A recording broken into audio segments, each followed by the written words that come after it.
करूं किसका सहारा मैं, करूं किसका सहारा मैं, यही हर पल रुलाती है।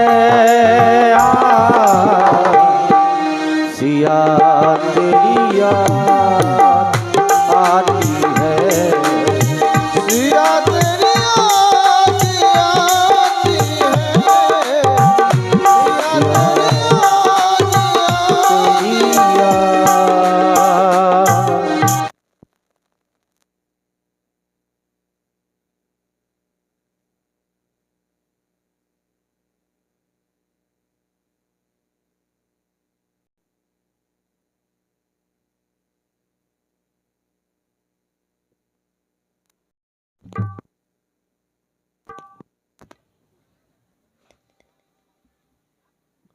राम जी वन प्रखंड में सीता जी को खोजते खोजते रास्ते में देखते हैं गिद्ध जटायु पड़ा होता है।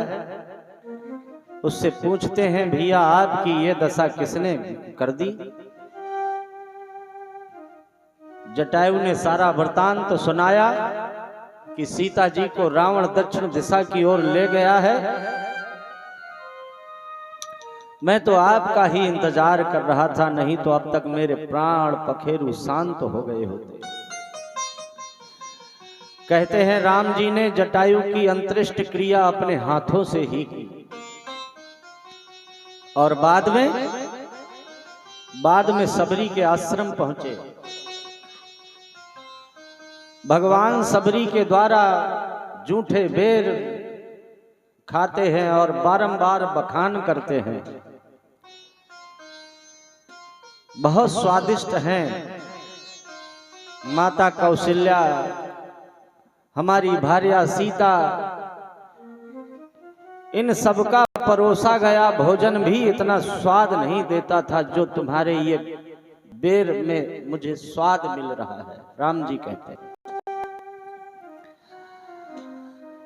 हे भामिनी, मैं तुमको 9 प्रकार की भक्तियां सुनाता हूं, तुम सावधान होकर के सुनो। नवधा भगति कहूं तोई पाही, सावधान सुनो धर्मन माही। प्रथम भगति संतन कर संगा, दूसर रति मम कथा प्रसंगा।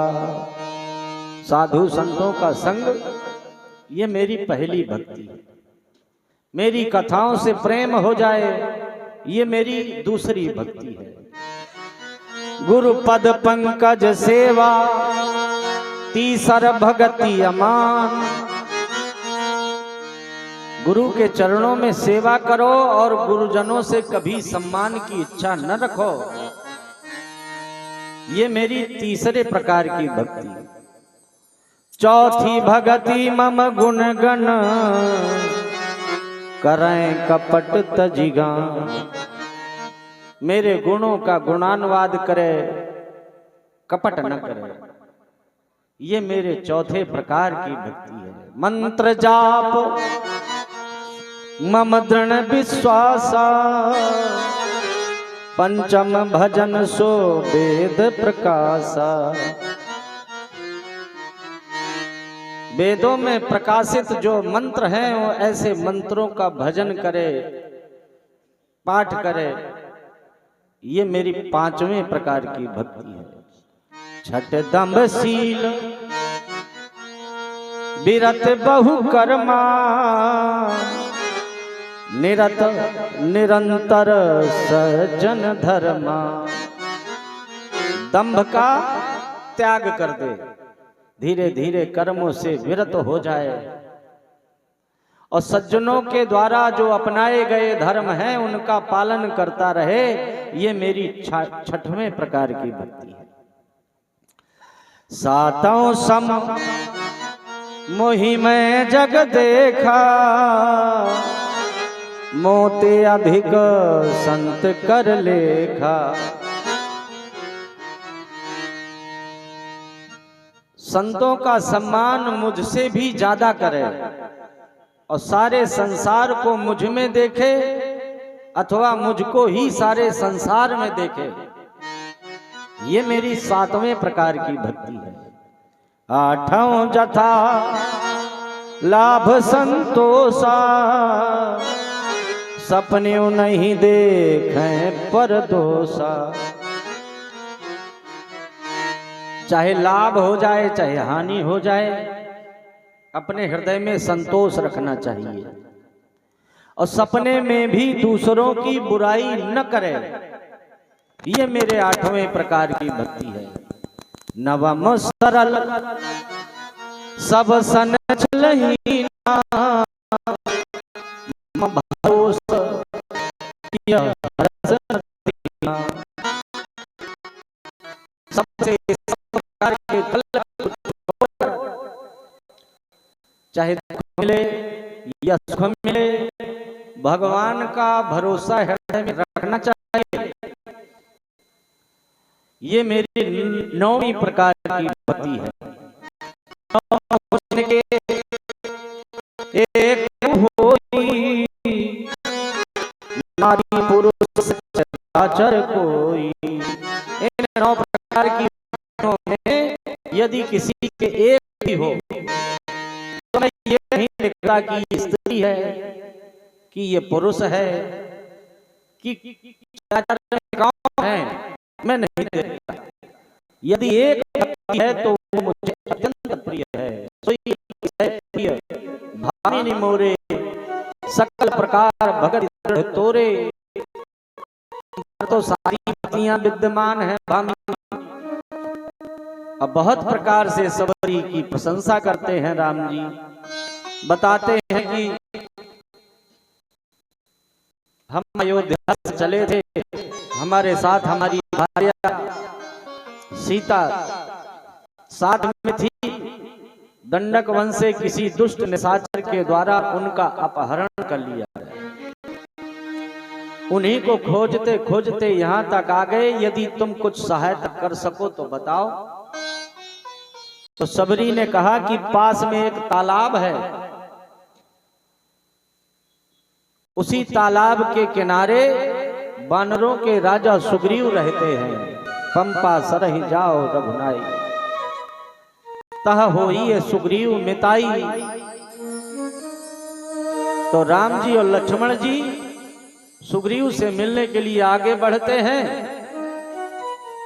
तो सुग्रीव तो बेचारा अपने भाई से भय खा करके छिप कर रहता है।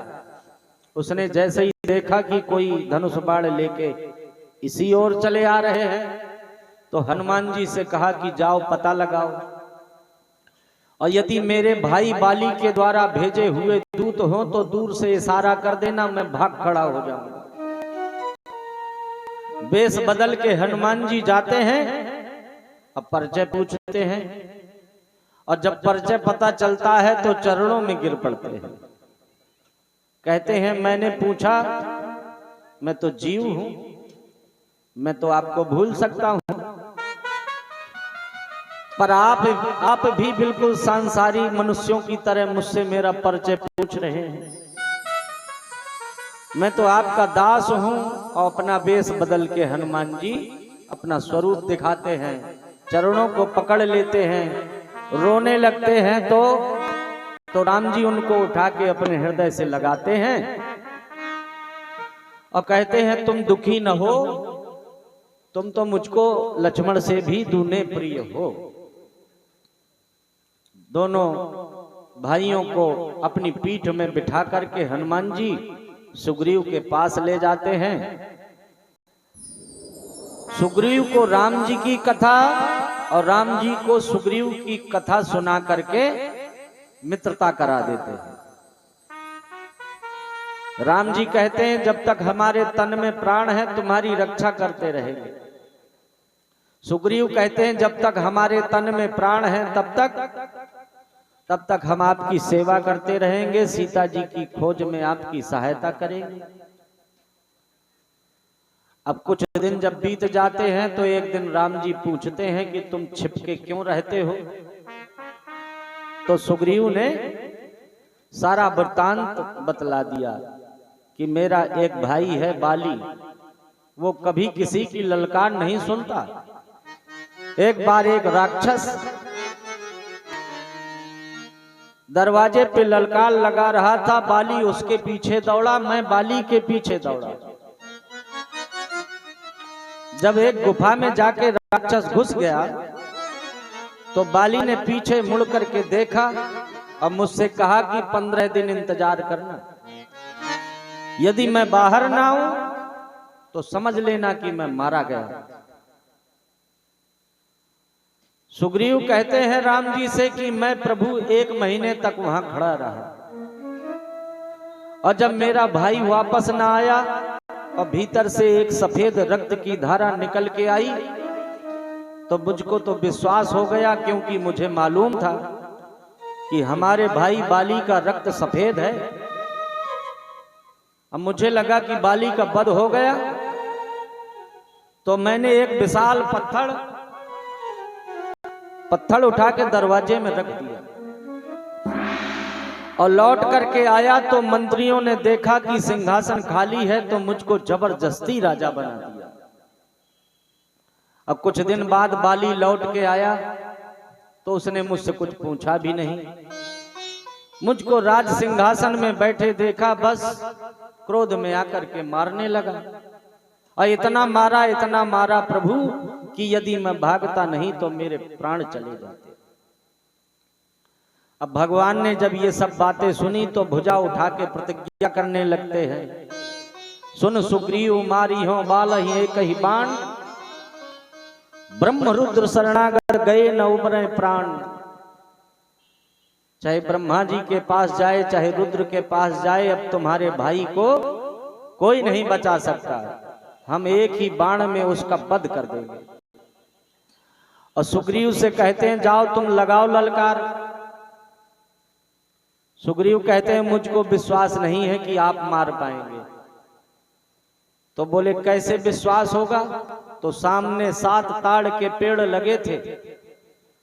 बोले तक्षक ने कह रखा है कि जो इन 7 ताड़ों के पेड़ को एक बाण में ढाएगा, तो तक्षक ने ये कह रखा है वो विजय बाली पर पाएगा। तो बिन प्रयास रघुनाथ ढहाए, राम जी ने प्रयास भी नहीं किया, धनुष में बाण चढ़ाया और 7 के 7 पेड़ अपने आप ही गिर गए। अब सुग्रीव को विश्वास हो गया तो जाके ललकार लगाता है। बाली और सुग्रीव में भयंकर द्वंद्व युद्ध प्रारंभ हो जाता है। अब राम जी पेड़ की ओट से देख रहे हैं, लेकिन सोच रहे हैं कि दोनों देखने में एक जैसे हैं, किसको मारूं? ऐसा न हो सुग्रीव की जगह बाली को अथवा बाली की जगह सुग्रीव को बाण लग जाए तो हमारे वचन का क्या होगा। तो देखते रहे, मारा नहीं। सुग्रीव अपने प्राण बचा करके भागा और राम जी के समीप आकर के बोला कि यदि मारना नहीं था तो पिटने के लिए क्यों भेज दिया। राम जी ने पहले तो उसको अपने पास बुलाया और उसके बदन को एक बार छुआ तो तन भा पुलिस गई सब पीड़ा, जितनी पीड़ा हो रही थी वो सब दूर हो गई, और जो शरीर में घाव हो गए थे वो भी सब खत्म, और शरीर हो गया मानो जैसे वज्र का शरीर हो गया। लक्ष्मण जी ने फूलों की एक माला बनाई और सुग्रीव के गले में डाल दी। बोले अब एक बार और चले जाओ, अब तो तुम्हारा शरीर वज्र का हो गया है, बाली तुमको चाहे जितना मारे तुमको दर्द ही नहीं होगा। लेकिन इस माला का ध्यान रखना, ये माला इसलिए डाली है कि पहचान बनी रहे। तुम दोनों देखने में एक जैसे हो तो धोखा न हो जाए, इसीलिए नहीं मारा। अब सुग्रीव ने जाकर के फिर ललकारा तो बाली को तारा ने बहुत समझाया कि अब लड़ने न जाओ, सुग्रीव बार बार आ रहा है, तुम्हारा छोटा भाई है, बहुत डरपोक है, और राम जी का बल पा गया है इसलिए आ रहा है। यदि आप बार बार जाएंगे तो कहीं ऐसा न हो राम जी आपका वध कर दें। अब वो ठहरा अभिमानी, वो अपनी पत्नी की बात मानने वाला थोड़ी है। उसने एक लात मारी अपनी पत्नी के और चला गया युद्ध लड़ने। अब फिर से द्वंद्व युद्ध प्रारंभ हो गया तो राम जी ने पेड़ की ओट से बाण चला दिया। अब बाण सीधे जाके बाली के हृदय में लग गया। धोखा धोखा कह करके धरती में गिर गया। राम जी से पूछने लगा, मैं बैरी सुग्रीव प्यारा, कारण कवन नाथ मोहिमारा। भगवान ने कहा कि अनुज बधु भगनी सुत नारी, सुन सठिए कन्या समचारी।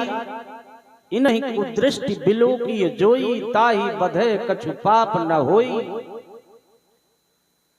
अपनी बेटी, अपनी बहन, अपने बेटा की घरवाली अथवा अपने छोटे भाई की पत्नी, ये चारों बिल्कुल एक जैसी हुआ करती हैं। अब इनको अगर कोई बुरी नजर से देखे तो उसका वध करने में पाप नहीं लगता है।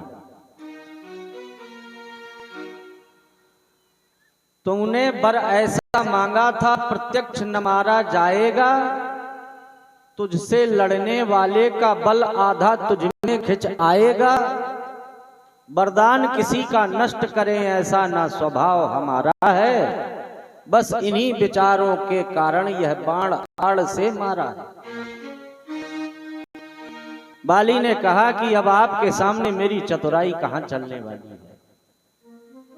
अपने बेटा अंगद को बुला के उसका हाथ राम जी के हाथ में दे देता है। राम जी ने तो एक बार कहा कि मैं तुमको अचल कर दूं, लेकिन बाली कहने लगा, जन्म जन्म मुनि यतन कराही, अंत राम कही आवत नाही। अब तो मैं आपके धाम को जाना चाहता हूं। बाली की पत्नी तारा आकर के विलाप करने लगती है। राम जी उसको ज्ञान देते हैं और सारी माया हर लेते हैं। छित जल पावक गगन समीरा, पंच रचित अति अधम शरीरा। आकाश, धरती, पवन, अग्नि, जल, इन पंच महाभूतों से शरीर का निर्माण होता है। तुम क्यों रोती हो? किसके लिए रोती हो? ये जो शरीर पड़ा है, क्या इसके लिए रोती हो? तो ये तो तुम्हारे सामने ही पड़ा है, फिर क्यों रोती हो? और यदि तुम उसके लिए रोती हो जो इस शरीर से निकल गया, तो वो तो कभी किसी का नहीं हुआ, फिर क्यों रोती हो? सारी माया हर ली। लक्ष्मण जी को आदेश दिया कि सुग्रीव के साथ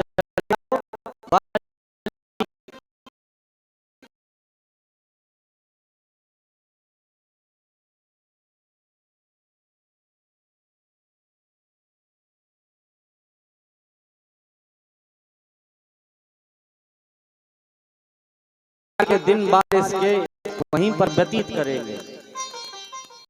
लक्ष्मण जी ने जाकर के सुग्रीव को राजा बना दिया, अंगद को युवराज बना दिया।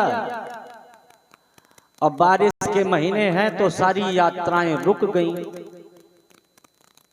तो 3-4 महीने भगवान प्रवर्षण गिरी पे रुक गए।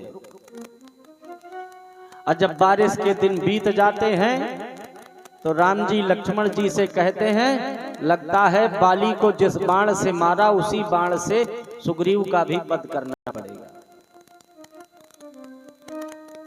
लक्ष्मण को लगा कि राम जी तो नाराज हो रहे हैं, तो नाराज होने में तो लक्ष्मण जी बहुत आगे हैं। वो कहते हैं, मैं अभी जा रहा हूं, सुग्रीव को दंडित करूंगा। राम जी ने कहा दंडित नहीं करना है, वो अपने मित्र हैं, उनको समझा बुझा के हमारे पास ले आओ। हनुमान जी ने जाकर के बता दिया कि लक्ष्मण जी बहुत क्रोध में आ रहे हैं। दरवाजे में तारा को लगा दिया, अंगद को लगा दिया कि जैसे ही लक्ष्मण जी भीतर आवे तो खूब पूजा करना, पैर पखाड़ना, आरती करना। और महाराज सुग्रीव को बता दिया तो उन्होंने तुरंत सेना की 4 टुकड़ियां बना दी और 3 टुकड़ियां तो सीता जी की खोज में निकाल दी। पूरब, पश्चिम, उत्तर तीनों दिशाओं में बानर और भालुओं की सेना सीता जी की खोज में निकल गई। और अंगद, जामवंत, नल, नील, सुग्रीव, हनुमान लक्ष्मण जी के साथ राम जी के पास आ गए। एक एक करके सब दक्षिण दिशा की ओर जा रहे थे सीता जी की खोज में। तो हनुमान जी को राम जी ने अपने पास बुलाया और एक मुद्रिका जो सीता जी की ही है वो हनुमान जी को दे दी कि यदि सीता मिल जाए तो पहचान के लिए हमारी ये मुद्रिका लिए जाओ। हनुमान जी ने उसको अपने मुख में रख लिया और चल देते हैं। जोर से सब लोग मिलकर के जयकारा लगाते हैं, बोलो जय श्री राम, जय श्री राम, जोर से बोलो जय श्री राम, जय श्री राम। अब ढूंढते ढूंढते बेचारे थक जाते हैं, भूख और प्यास लगती है तो कहते हैं अब क्या करें। ऊपर पहाड़ में चढ़ कर के अनुमान लगाते एक जगह पंछी उड़ रहे होते।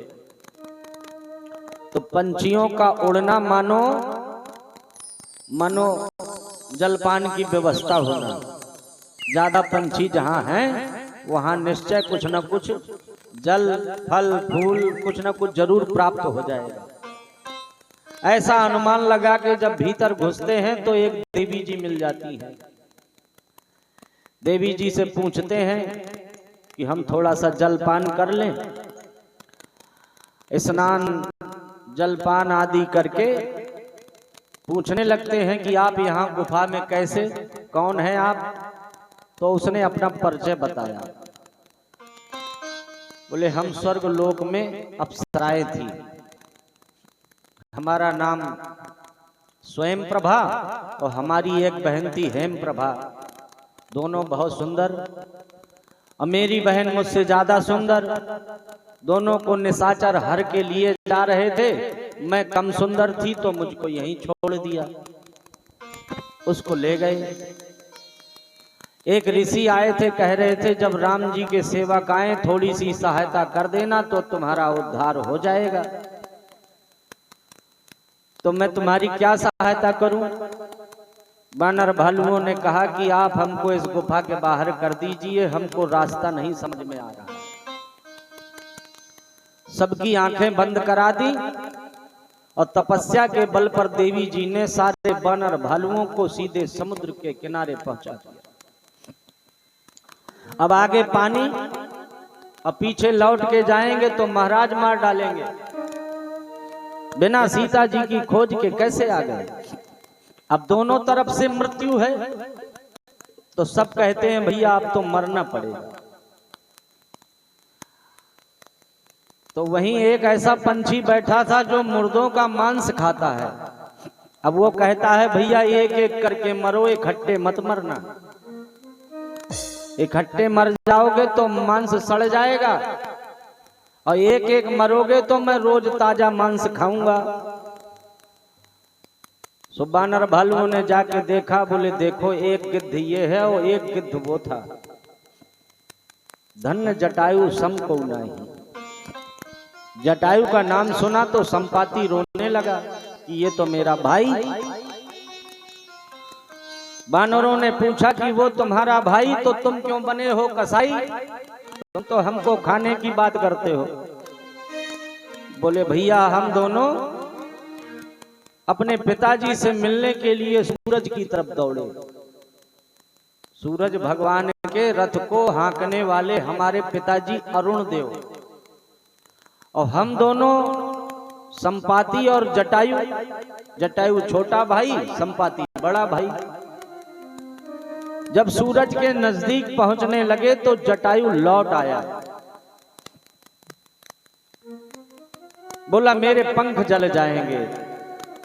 अब मैं ठहरा अभिमानी, अब मैं जटायु से बड़ा भी था तो अपना बड़ापन दिखाने के लिए नहीं माना और चला गया, तो मेरे पंख जल गए।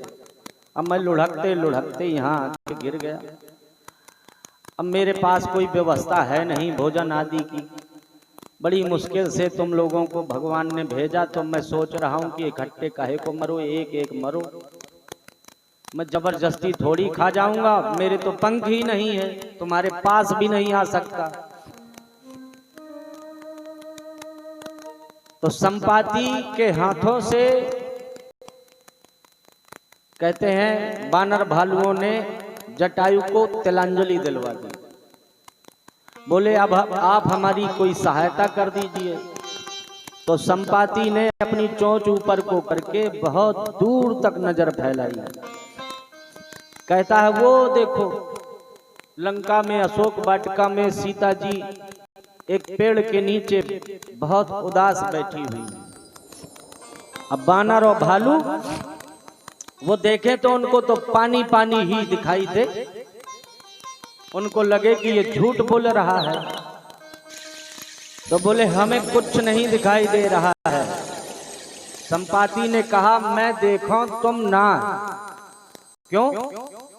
बोले गीधई दृष्टि अपार, बूढ़ भयो नत करते हो कछुक सहाय तुम्हार।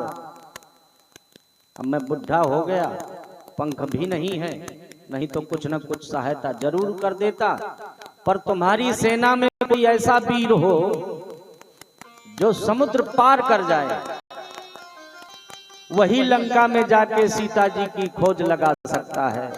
अब सब एक दूसरे को देखने लगे, कौन जाएगा? कोई कहे मैं 1-2-4 किलोमीटर चला जाऊंगा, कोई कहे 10-20 कोस की बात होती तो मैं एक छलांग लगा देता, कोई कहे आधे की बात होती तो हम भी डुबकी लगा के लौट आते। जामवंत जी कहे हम तो बुढ़े हो गए, जब जवान थे तो भगवान ने जब 52 का रूप लिया तो 1.25 घंटे में 7 प्रदक्षिणा लगा डाली थी हमने। उभय घरी महदीनी 7 प्रदक्षिण धाय। अंगद जी कहते हैं कि हम तो ठहरे सेना नायक, अब जब कोई नहीं जाएगा तो हम जाएंगे, लेकिन हमको संशय हो रहा है, चले तो जाएंगे पर लौटेंगे कैसे। अब सब कहें हनुमान जी तो कुछ बोल ही नहीं रहे हैं, तो चुप लगाए हैं। तो सब उनसे कहने लगे कि आप चुप क्यों लगाए हैं, उठो जगो। जामवंत जी कहें कि बचपन में आपने सूरज को भी निगल लिया था, आप याद करो ना, आप चुपचाप क्यों बैठे हैं? जागो बजरंगी हो,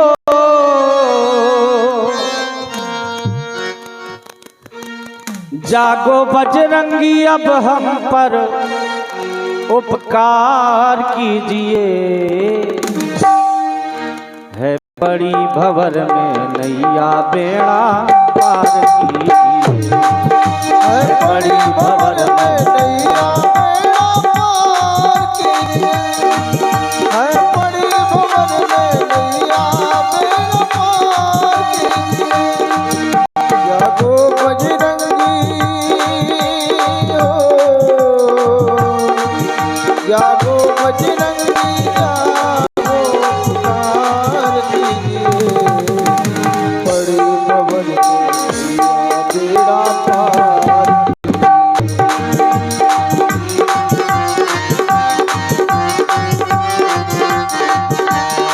कहते हैं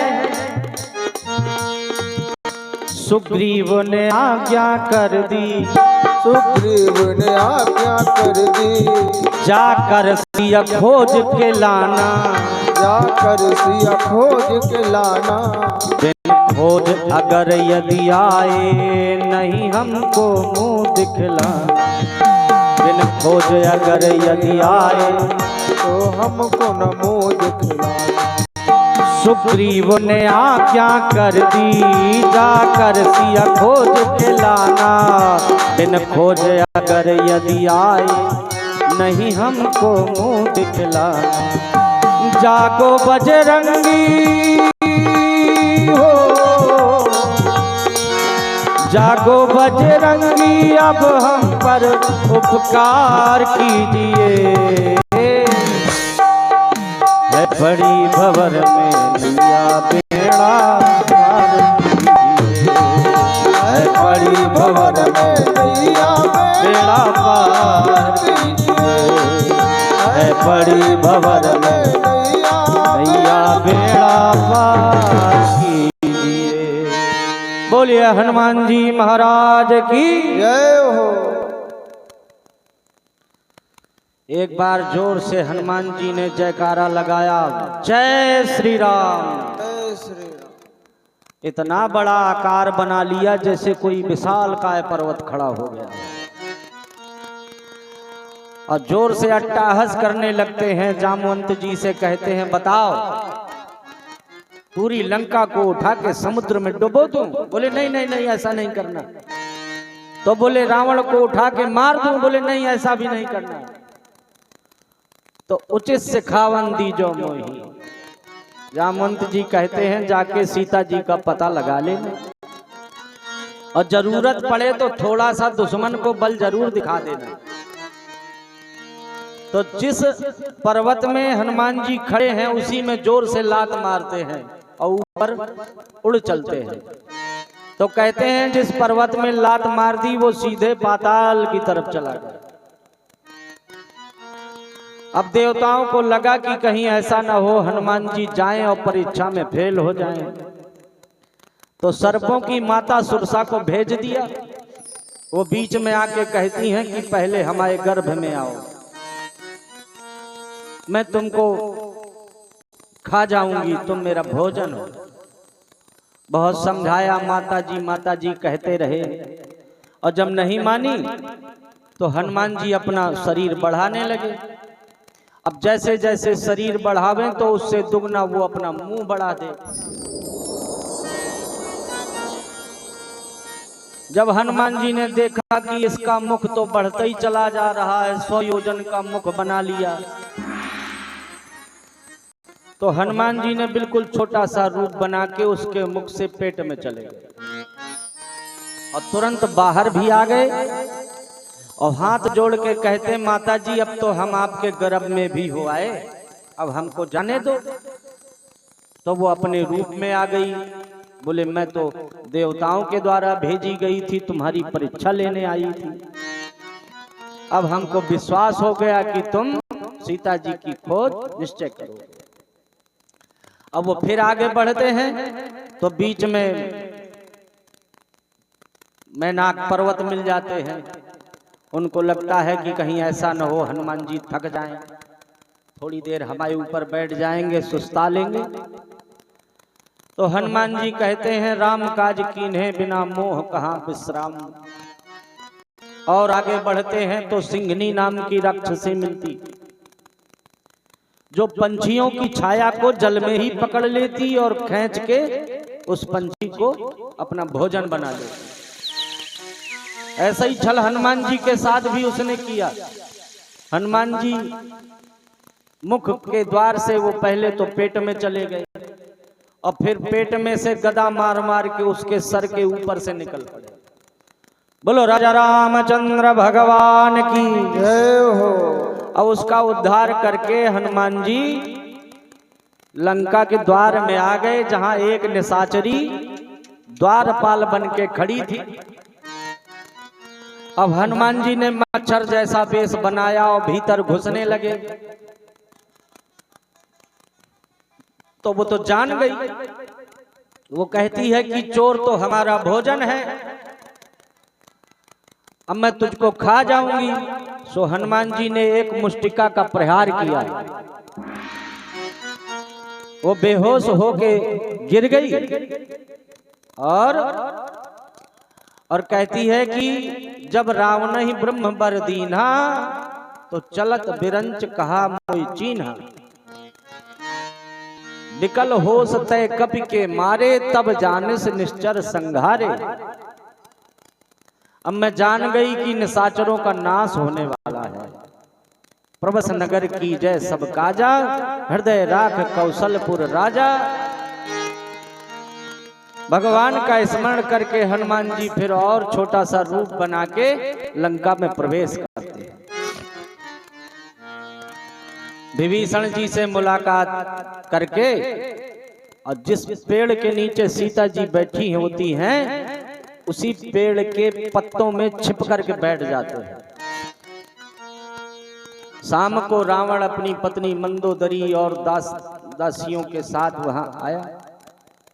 सीता जी को रोज प्रताड़ित करता था, समझाता था कि वो मुझको स्वीकार ले, पर सीता जी एक सीख उठा करके उसी की तरफ देखती रहती थी और रावण से वार्तालाप करती रहती थी। देखती रहे सीख की तरफ और रावण से कहें कि तू मुझे सोने में हर कर लाया है, ये सब बातें करते हुए तुझको लाज नहीं आती? अरे वीर था तो राम जी लक्ष्मण जी के सामने लाता, कायर कहीं का। जब अपने को इस तरह के दुर्वचनों का प्रयोग करते हुए सीता जी को पावे तो वो मारने को दौड़ा रावण। तो मंदोदरी ने समझाया कि आप इतने बड़े वीर हैं, स्त्रियों के ऊपर हाथ नहीं उठाते। तो वो मना के ले जाती है। अब सीता जी को वो राक्षसियां डराने लगती हैं। तो उन राक्षसियों में से एक त्रिजटा नाम की राक्षसी, वो सब राक्षसियों को समझाती है कि इनको डराओ नहीं, तुम जानती नहीं हो ये तो महामाया है, जगत जननी है। अभी राम जी जब रावण को मार देंगे तब फिर तुम्हारा क्या होगा? फिर तुम्हारी रक्षा कौन करेगा वानर भालुओं से? तो डर गई राक्षसी, सीता जी के चरणों में लौट जाती हैं, कहती हैं माता जी हमको क्षमा कर दो। और हम तो वो रावण के समझाने से क्या करें, डरते हैं, उसकी बात माननी पड़ती। सीता जी को प्रणाम करके जब सब राक्षसियां भाग जाती तो त्रिजटा से सीता जी कहती हैं कि थोड़ी सी कहीं से आग ले आओ। क्यों? बोले मैं उसमें जल करके भस्म हो जाना चाहती हूं, क्योंकि रावण के दुर्वचन अब मुझसे नहीं सह जाते। वो बहुत प्रकार से समझाती है और जब चली जाती है विश्राम करने के लिए तो सीता जी कभी अशोक वृक्ष से कहती हैं कि तेरा नाम अशोक है, तू तो सबका शोक हर लेता है, हमारा भी शोक हर ले। कभी आकाश मंडल में निकले हुए ताराओं से कहती हैं कि एक तारा टूट करके मेरे ऊपर गिर जाए, तो ऊपर से एक तारा की तरह चमकता हुआ कुछ अंगारा गिरा। सीता जी को लगा जैसे भगवान ने सुन ली हो, ऊपर से तारा गिर गया है, अब मैं जल करके भस्म हो जाऊंगी। तो देखती हैं तो वो तो अंगूठी है, मुद्रिका है। अब मुद्रिका तो सीता जी की ही है। फिर सोचने लगी कि कहीं माया से तो नहीं बना दी गई, क्योंकि रावण बड़ा मायावी है। अब हनुमान जी राम जी के सुंदर गुण गाने लगते हैं तो थोड़ी देर तो बड़ी शांति मिलती है, और जब बंद कर देते हैं गुण गाना तो सीता जी कहती हैं कि सामने क्यों नहीं आते भैया, कौन हो तुम? और जब सामने आ जाते तो फिर से मुख मोड़ लेती हैं माता जी। माता जी को लगा कि ये बंदर जैसा रूप बना के कोई मायावी आया होगा। तो एक ऐसा नाम हनुमान जी ने बताया जो सीता जी को ही मालूम है। गिरजा पूजन के समय जब माता पार्वती ने वरदान दिया था तो एक नाम दिया था राम जी के लिए। हमारे भारत की जो माताएं बहनें होती हैं ना, तो विवाह के समय जिस नाम के साथ संबंध जुड़ता है, विवाह होता है, वो नाम स्त्रियां अपने पति का कभी लेती नहीं है, कोई दूसरा नाम धराती है। तो वो नाम कौन सा है? वो नाम है करुणा निधान। जब हनुमान जी ने करुणा निधान की सौगंध खाई तो सीता जी पहचान गई। कहती हैं नर और वानर में कैसे संगत हो गई, तो सारा वृतांत हनुमान जी बता देते हैं। पूछती हैं क्या कभी भगवान राम भी हमारी याद करते हैं? हनुमान जी कहते हैं आपसे ज्यादा, आपसे 2 गुना भगवान याद करते आपको। अब मैं अपने मुख से कैसे बताऊं भगवान आपके बिना कितना व्याकुल रहते हैं। पर माता जी आप चिंता न करो, बस कुछ दिन की बात है।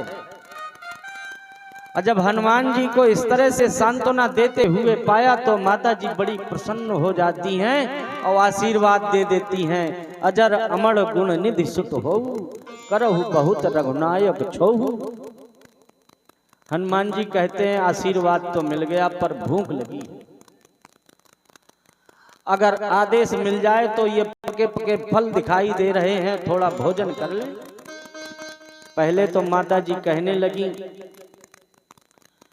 कि यहाँ राक्षस हैं, तुम तो इतना छोटा सा रूप बनाए हो, तो विशाल का रूप बना करके दिखा देते हैं।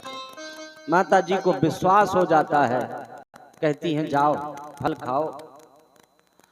और जब फल खाने लगते हैं तो बानरों का स्वभाव है, खाएंगे कम बर्बाद ज्यादा करेंगे।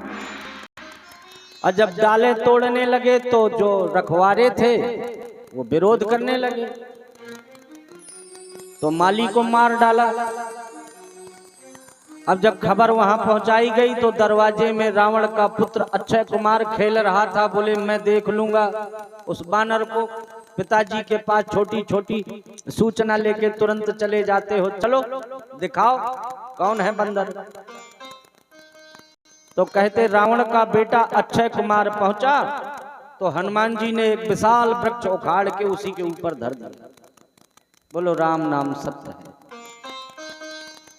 उसका तो उद्धार हो गया। अब ये जब बात पहुंची दरबार में तो रावण ने कहा कि ये कोई साधारण बानर नहीं है, इसको मारना नहीं, बांध के लाओ। मेघनाद को भेजा, मेघनाद को भी एक मुष्टिका का प्रहार किया तो मेघनाद बेहोश।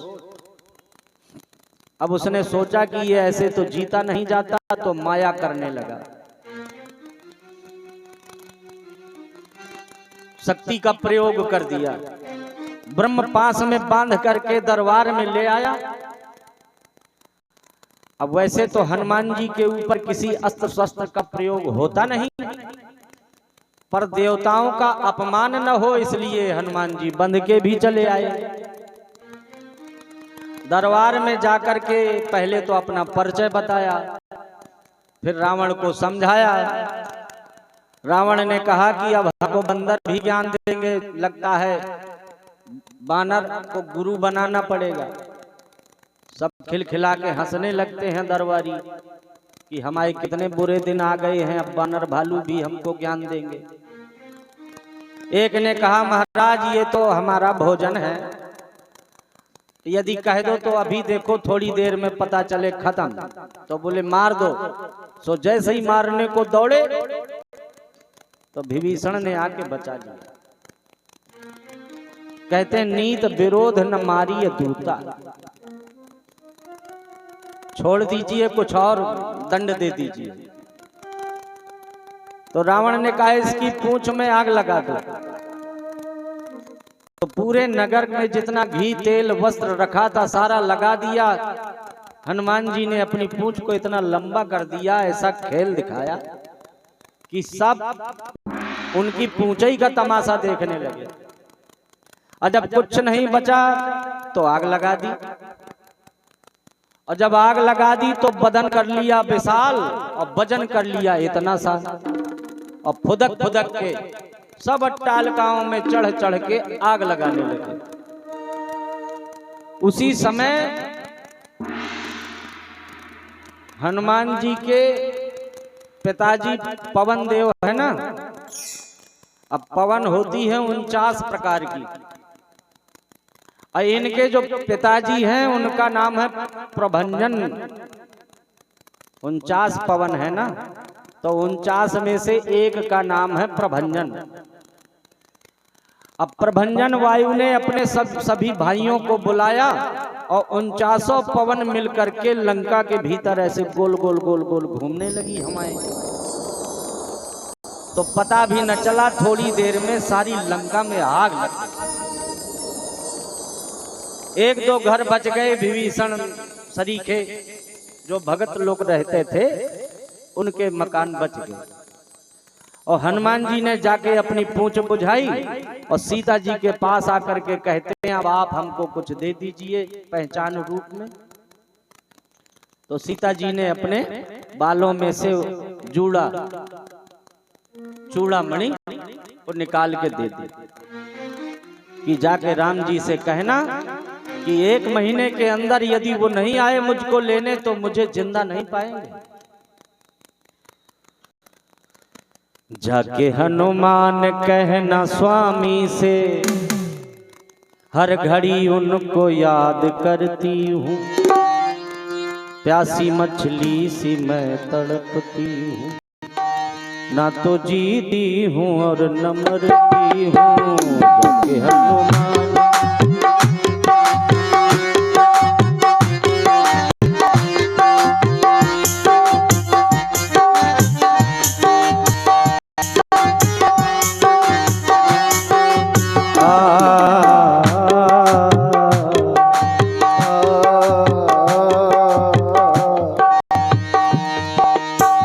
जाके हनुमान हनुमान कहना स्वामी से, हर घड़ी उनको याद करती हूँ, प्यासी मछली सी मैं तड़पती हूँ, ना तो जीती हूँ और न मरती हूँ।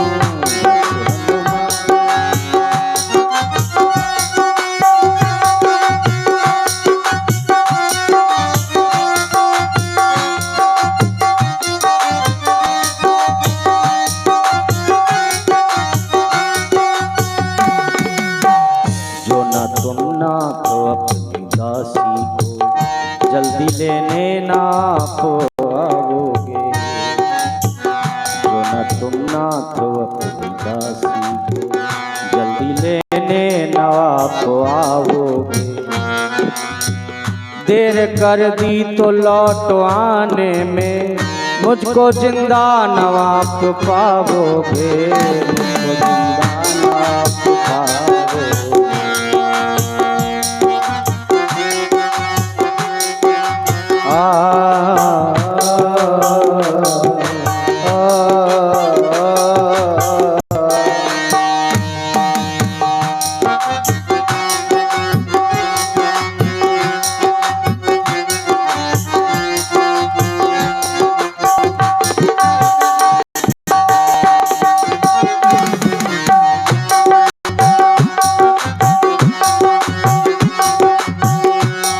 और हनुमान जी सीता जी से विदा मांग करके समुद्र के इस पार वानर भालुओं के समीप आ जाते हैं।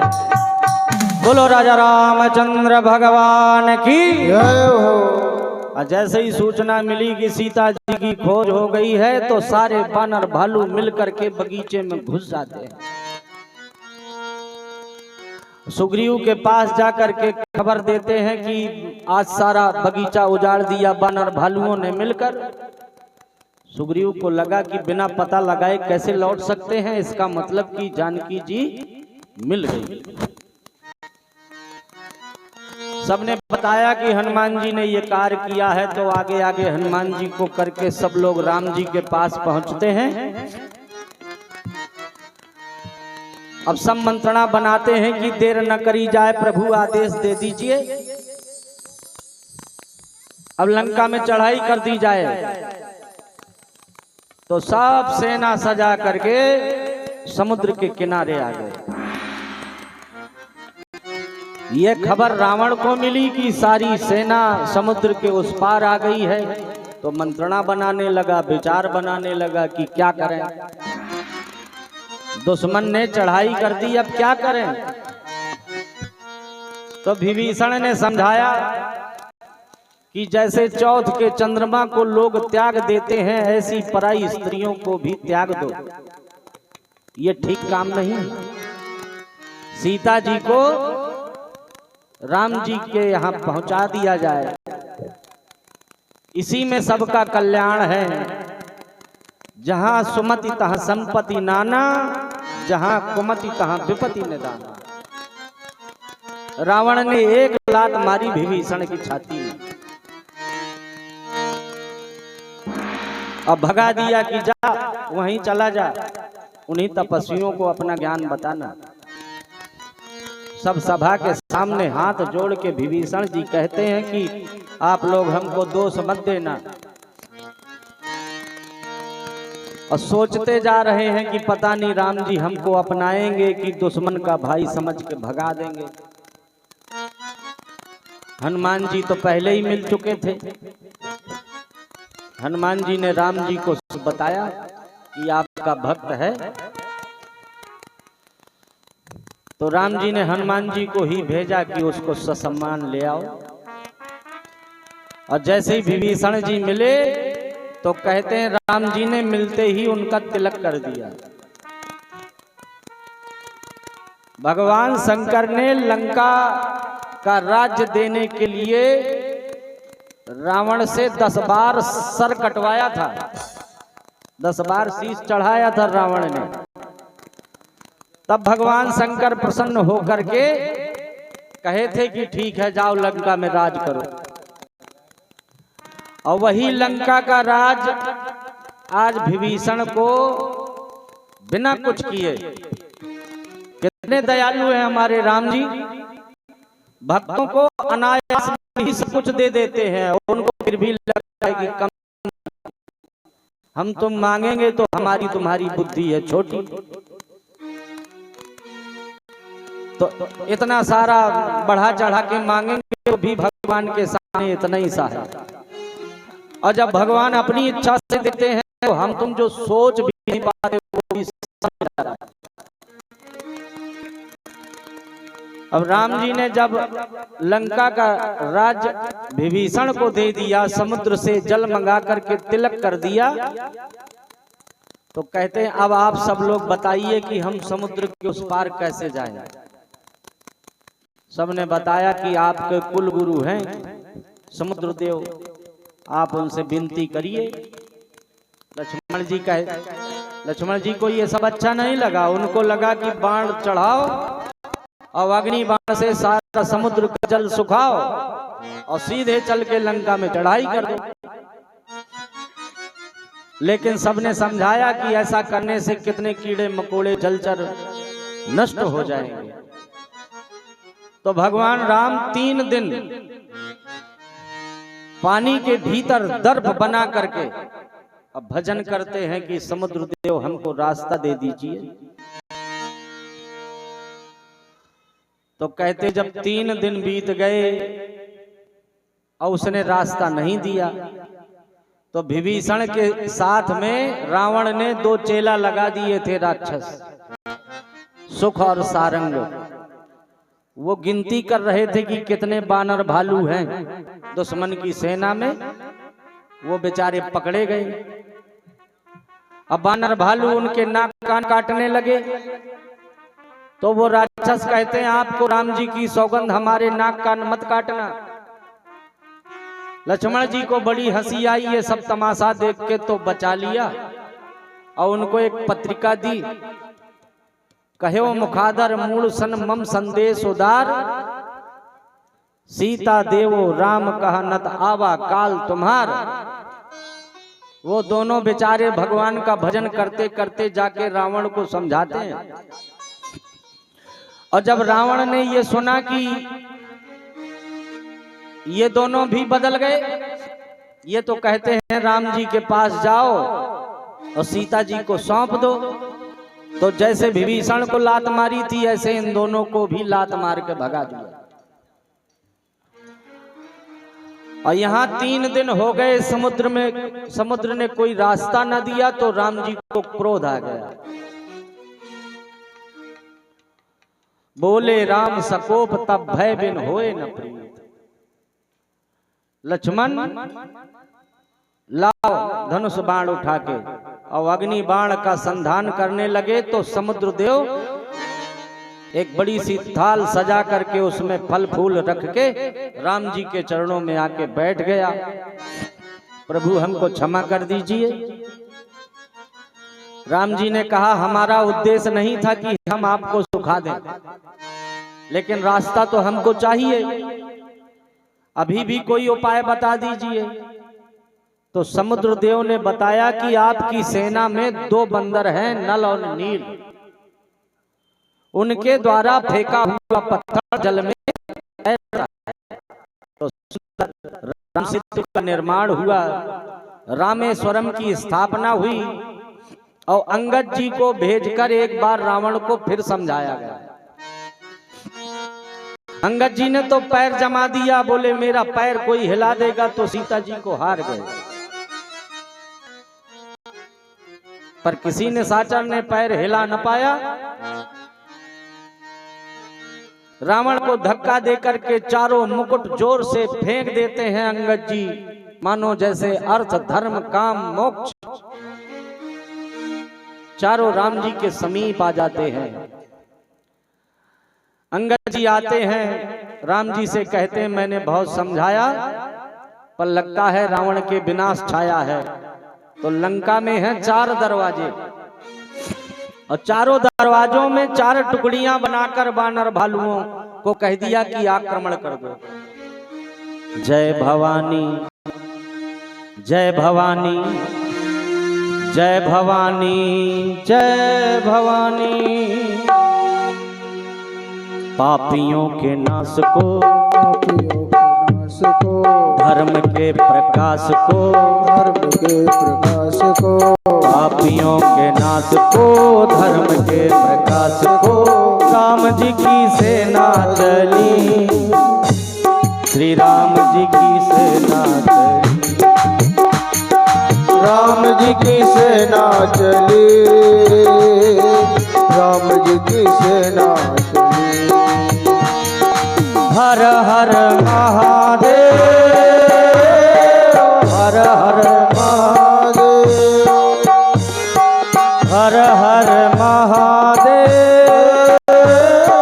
हर हर महादेव। मेघनाद और लक्ष्मण जी का युद्ध प्रारंभ हुआ तो मेघनाद ने लक्ष्मण जी के ऊपर शक्ति का प्रयोग कर दिया। अब संध्या का समय हुआ तो सब अपनी अपनी सेना टुकड़ी संभालने लगे। राम जी ने देखा लक्ष्मण जी मूर्छित पड़े हैं तो व्याकुल हो जाते हैं। किसी ने बताया तो सुखेन वैद्य को बुलाया गया। हनुमान जी रात में ही बूटी लेने गए महेंद्राचल पर्वत।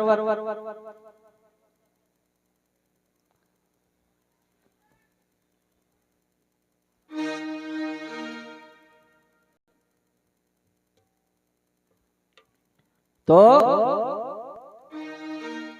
बूटी को लाया गया, लक्ष्मण जी के मुख में डाली गई, लक्ष्मण जी फिर जीवित हो गए। अब फिर से युद्ध प्रारंभ हो गया। तो इस बार युद्ध में रावण ने कुंभकर्ण को जगा के भेजा। भगवान राम ने कुंभकर्ण का वध कर दिया, लक्ष्मण जी ने मेघनाद का वध कर दिया। सुलोचना अपने पति का शीश मांगने आई तो राम जी ने सहर्ष मेघनाद का कटा हुआ शीश सुलोचना को दे दिया और रावण और राम जी का युद्ध प्रारंभ हो गया। अब बस थोड़े ही क्षण रह गए, 1-2 मिनट में रावण को मार दिया जाएगा। लंका वाले तेरी नगरी में डंका बजने वाला है, हाँ डंका बजने वाला है, 2 या 4 क्षणों के अंदर रावण मरने वाला है। 2 या 4 क्षणों के अंदर रावण मरने वाला है। 2 या 4 वाले तेरी नगरी में, लंका वाले तेरी नगरी में डंका बजने वाला है, वो डंका बजने वाला है। 2 या 4 क्षणों के अंदर रावण मरने वाला है। 2 या 4 क्षणों के अंदर रावण मरने वाला है। बड़ा भीषण संग्राम, महासंग्राम, बार बार सर को काट देते राम जी, फिर रावण के सर दोबारा से आ जाता। बार बार भुजा काट देते, भुजा लग जाती। देवता परेशान हो गए कि अब पता नहीं ये मरेगा कि नहीं मरेगा। विभीषण जी आकर के कान में बताते राम जी से कि इसकी नाभि में अमृत है, 31 बाण मारो, 10 बाणों से 10 सर काटो, 20 बाणों से 20 भुजा काटो और 1 अग्नि बाण से इसकी नाभि का अमृत सुखा दो। इकट्ठे करके 31 बाण मारे और धड़ाम से रावण धरती में गिर पड़ा। बोलो राजा रामचंद्र भगवान की जय हो। अब प्राण निकलने वाले हैं तो राम जी ने लक्ष्मण जी से कहा कि मरते समय थोड़ी राजनीति की शिक्षा ले आओ। उत्तम कुल है इनका, पुलस्त के नाती है, बहुत ज्ञानी है, बहुत अच्छे राजनीतिज्ञकार हैं, और ये मर जाएंगे तो सारा ज्ञान अपने साथ ही में ले जाएंगे, इसलिए जितना निकाल सको तो निकाल लो। अब लक्ष्मण जी जाते हैं, कहते हैं हमको ज्ञान दे दो, तो वो नहीं बोलता। तो राम जी जाकर के चरणों के पास खड़े हो जाते, कहते हैं हम क्षत्रिय कुमार राम, ब्राह्मण देवता दशकंधर के चरणों में प्रणाम करते हैं, हमारे भैया लक्ष्मण को थोड़ी राजनीति का ज्ञान बता दीजिए। रावण कहता है पहले तो थोड़ी दूर खड़े हो जाओ, मेरे हाथ में हथियार नहीं है, नहीं तो अभी इसी समय में मार देता। सबसे बड़ी राजनीति तो यही है कि जब तक प्राण पखेरु न उड़ जाए दुश्मन के, उसके समीप न जाओ। संसार में सबसे बड़ा ज्ञान यही है कि अच्छा कर्म जितने जल्दी कर सके तो कर डालो, अब बुरा काम जितना टाल सको तो टालो। इससे बड़ी और कोई राजनीति नहीं है। मैंने सोचा था किसानों को बादल बांट दूंगा, मैंने सोचा था सोने की सीढ़ियां बना दूंगा, अच्छे काम नहीं कर पाया, और दूसरे की स्त्री का अपहरण करके ले आया, उसका ये देखो परिणाम कि मैं धरती में पड़ा हूं। राम जी कहते हैं कि आपने तो राजनीति अच्छी बता दी, अब एक बात हमारी भी सुन लीजिए। इस संसार में 3 प्रकार के लोग होते हैं। एक होते हैं गुलाब की तरह, बहुत फूलते हैं, फलते कभी नहीं। एक होते हैं आम्र की तरह, जैसे गुत्थन फूल लगते हैं वैसे गुत्थन फल भी लगते हैं। तो जो गुलाब की तरह होते हैं वो बकते बहुत हैं, करते धरते कुछ नहीं। और जो आम्र की तरह होते हैं वो बकते भी हैं और करते भी हैं। लेकिन संसार में बहुत कम ऐसे प्राणी होते हैं जैसे कटहल।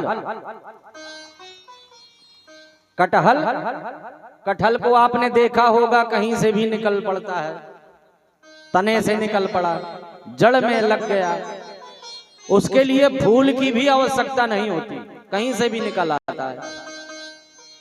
तो ऐसे लोग संसार में जो कभी बकते नहीं हैं, करके दिखा देते हैं, ऐसे लोग संसार में बहुत कम गिनती के हुआ करते हैं।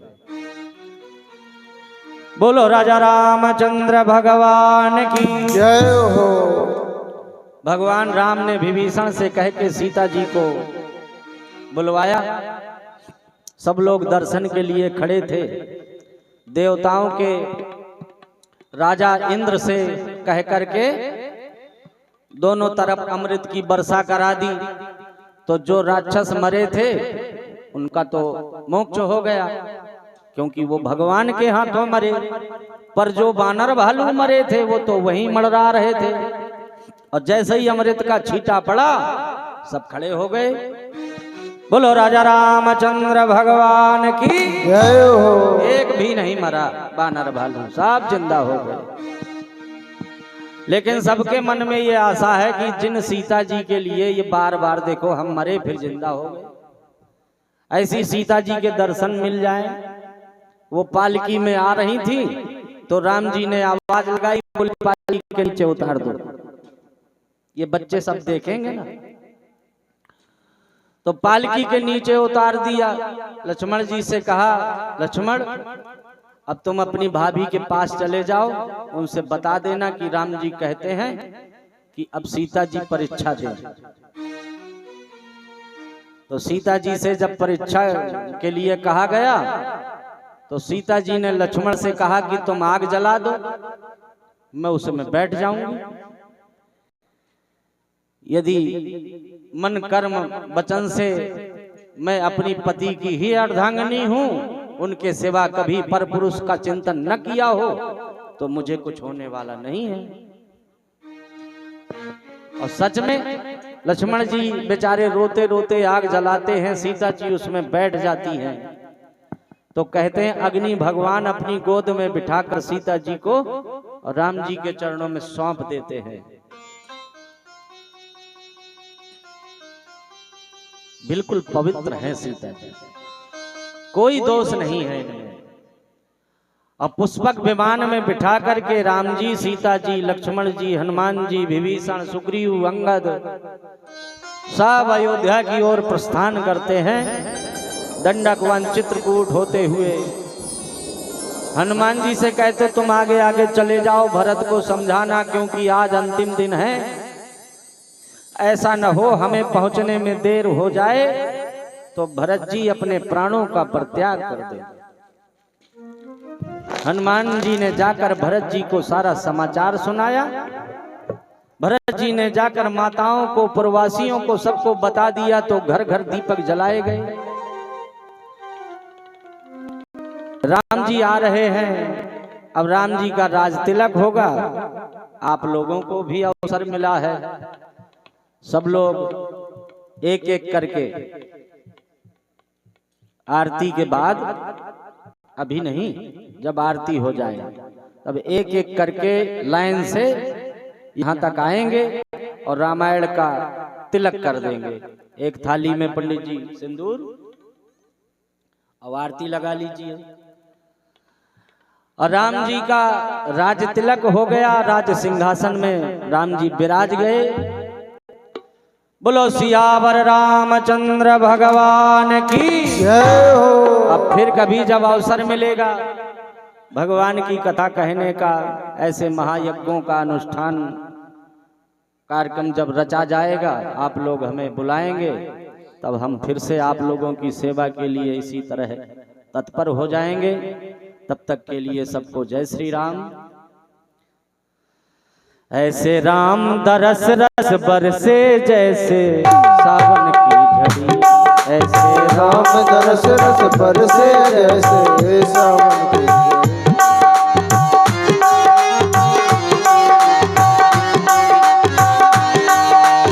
सावन की झड़ी प्यासे प्राणों पे पली, सावन की झड़ी प्यास प्राणों में पली।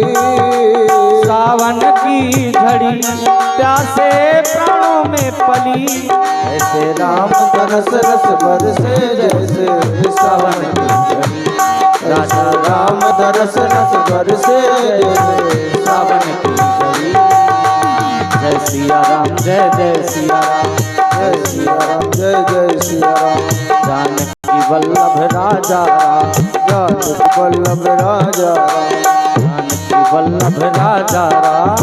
जानकी वल्लभ राजा राम। सावन की झड़ी प्यासे प्राणों पे पली, सावन की जड़ी प्यास प्राणों में पली, सावन की झड़ी प्यासे प्राणों में पली। ऐसे राम तरस रस बरसे जैसे सावन की झड़ी, ऐसे राम तरस रस बरसे जैसे सावन की झड़ी।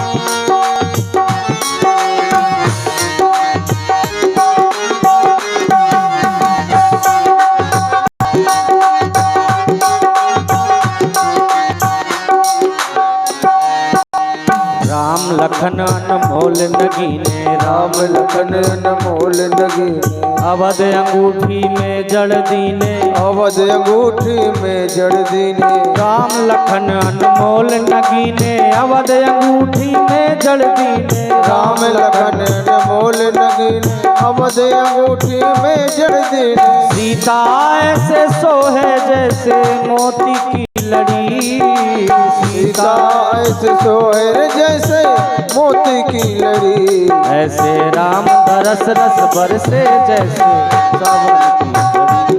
ऐसा राम तरस रस बरसे जैसे सावन की झड़ी। जय सिया राम, जय सिया राम, जय सिया राम, जय सिया राम। जानकी वल्लभ जय सिया राम, जानकी वल्लभ जय सिया राम। देखिए राम जी का तिलक करने के लिए सबको अवसर नहीं मिलता है। इनके पिताजी दशरथ जी कितना प्रयास किए, लेकिन तिलक करने का अवसर प्राप्त कर पाए क्या? नहीं कर पाए, प्राण चले गए।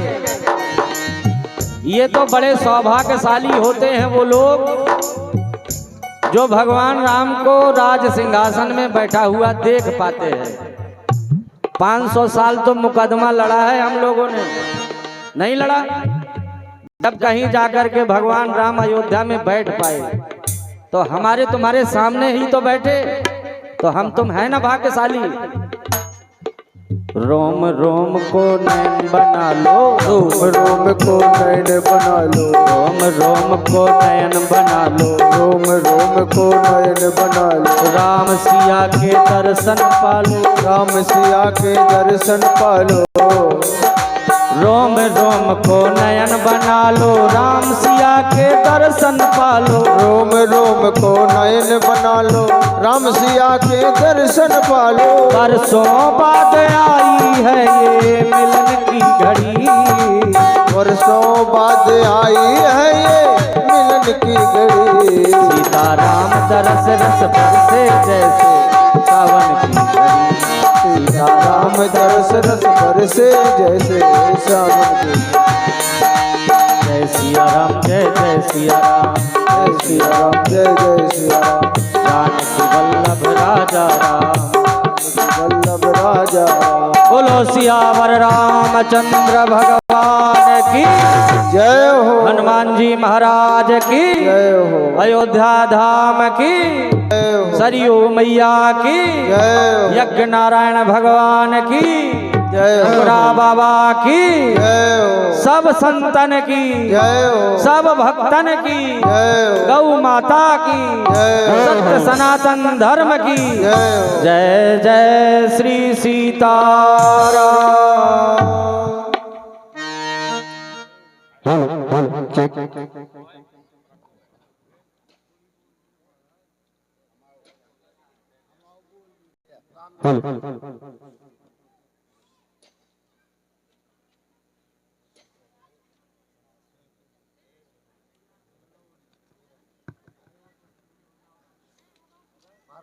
सभी लोग खड़े हो जाएं आरती में।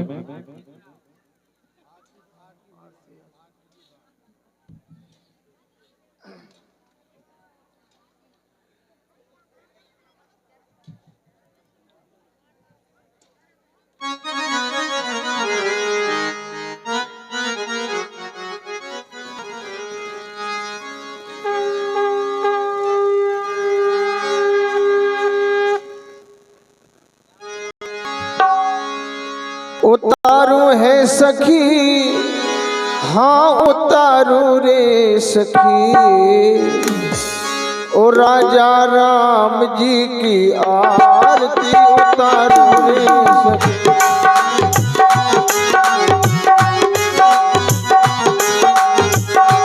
सीता राम जी की आरती उतारो रे सखी, चारों भैयन की आरती उतारो रे सखी। उतारो हे सखी हाँ उतारो रे सखी, उतारो रे सखी हाँ उतारो रे सखी। ओ सीता राम जी की आरती उतारो रे सखी।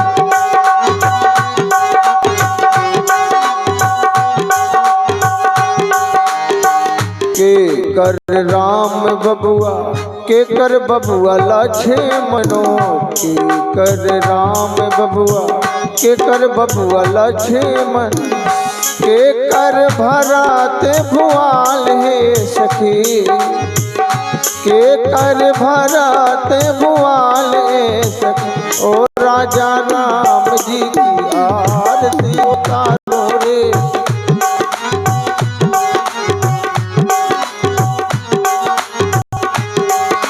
उतारो हे सखी हाँ उतारो रे सखी, उतारो हे सखी हाँ उतारो रे सखी। ओ राजा राम जी की आरती उतारो रे सखी।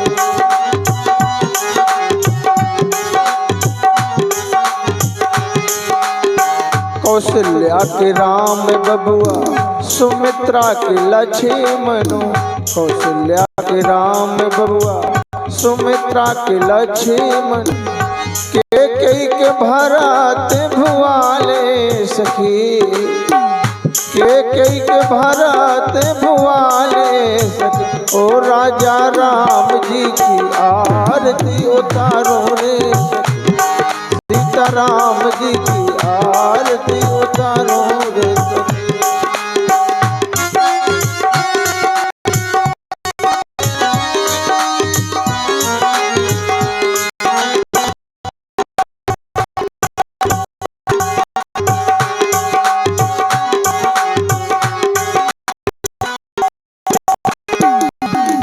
कवन रंग राम रंग राम